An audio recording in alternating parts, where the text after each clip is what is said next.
Hi, in this video I'm going to talk about memorized transactions in Quicken.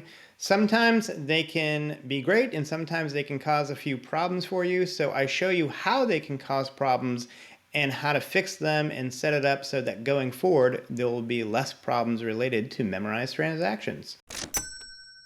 I'm Joe DiSanto, by the way. I'm an independent CFO and business consultant. I actually spent most of my career in Los Angeles building a few multi-million-dollar businesses, and I've since semi-retired, and now I help other businesses and individuals manage their money and plan better for their future. So if you're interested in small business, personal finance, and real estate advice, please subscribe to the channel. Thanks. Hey folks, going to do a short video here just about memorized transactions in Quicken and resolving some issues that pop up from bad memorized transactions. Now, mostly what happens when you have a bad memorized transaction is a transaction has downloaded from the bank. And Quicken tries to do its best to help you and guess about how to categorize certain things. Especially when you start out and you're downloading stuff for the first time in the first month or two or even year. It's guessing, but it's not really doesn't really have any history of your own categorization to help with its guesses. So a lot of times it guesses wrong, and this is also true for QuickBooks. This is an attempt for the software's AI to sort of help you, and in the end, not only does it not help you, it creates more work for you, and it also can actually hurt you, particularly in Quicken. The hurting is a little bit more discernible in QuickBooks. So let me try to explain what I mean here. So I have a checking account here. The worst possible thing that can happen when Quicken decides to put a category in something is it categorizes the transaction into the same account that the transaction is in. So you see I'm in the personal checking, and it has categorized this deposit to personal checking. You should only ever do that for opening balances. When you do that, literally that transaction will not be findable anywhere. It doesn't show up in your reports. It doesn't show up in uncategorized transactions because it's not. I mean, technically, on reports, you can turn transfers on and review transfers, and you would eventually sort of see it in there if you knew what you were looking for. But I never have transfers on for reporting because there's not much value there from data perspective.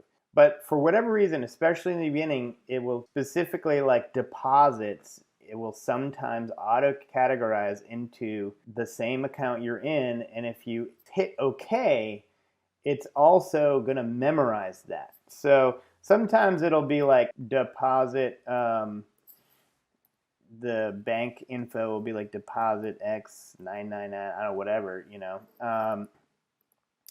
and if you save it, Quicken will automatically make a memorized transaction for it. So this is something you really want to look out for in the beginning. As you use Quicken more and it sees how you actually categorize things, it'll do a better job. But it's also important that if you know that this has happened, to go in and remove the memorized transaction. So over here, under Tools, there's a memorized payee list.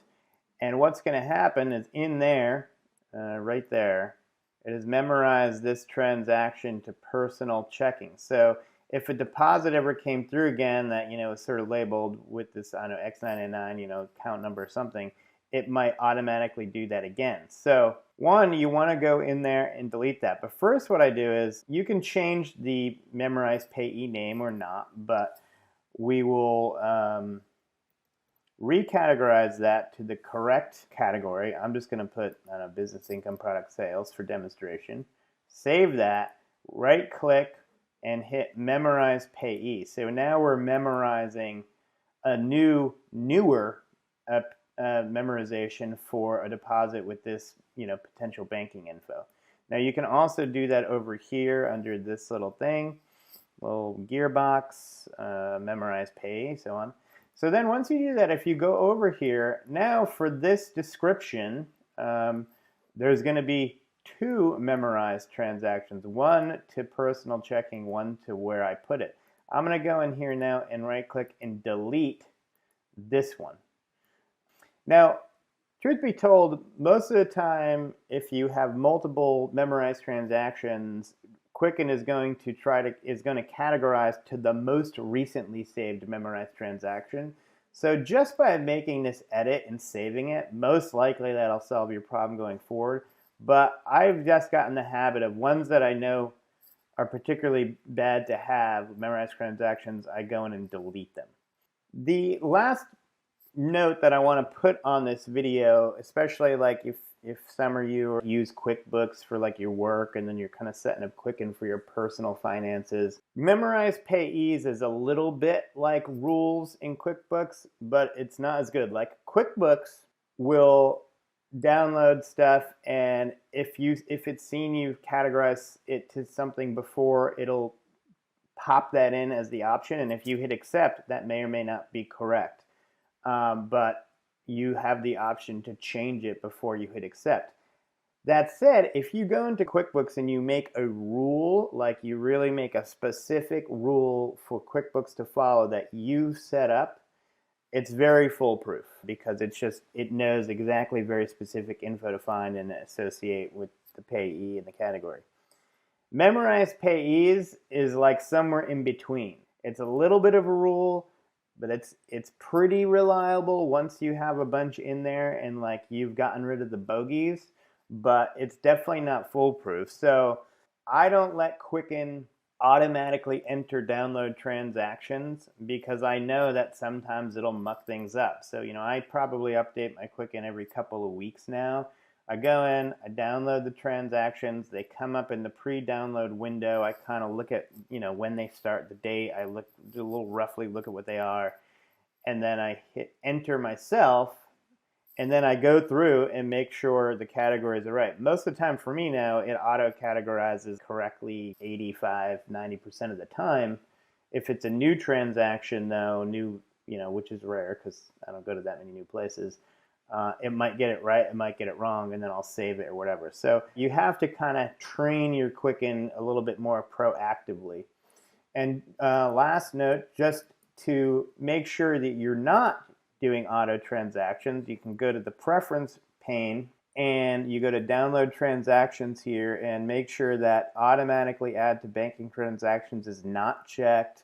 Automatically add investment transactions not checked. That's an investment thing, so I'm not going to talk about that. Automatically categorize transactions. I do have that checked because I like Quicken to automatically categorize and get it right. And if you're willing to train it a little bit, it will do it more and more correctly over time. Automatically suggest name payee. That's yes, you could keep that. That's fine. I'll probably do another video about that. Capitalize first load of downloaded payee. Sure. I don't even know why that's an option. Who cares about that? Renaming rules is related to suggested name payee. You can leave all those checked. Okay, so there you go. There is a video about memorized transactions and some of the pitfalls associated with them. Talk to you later.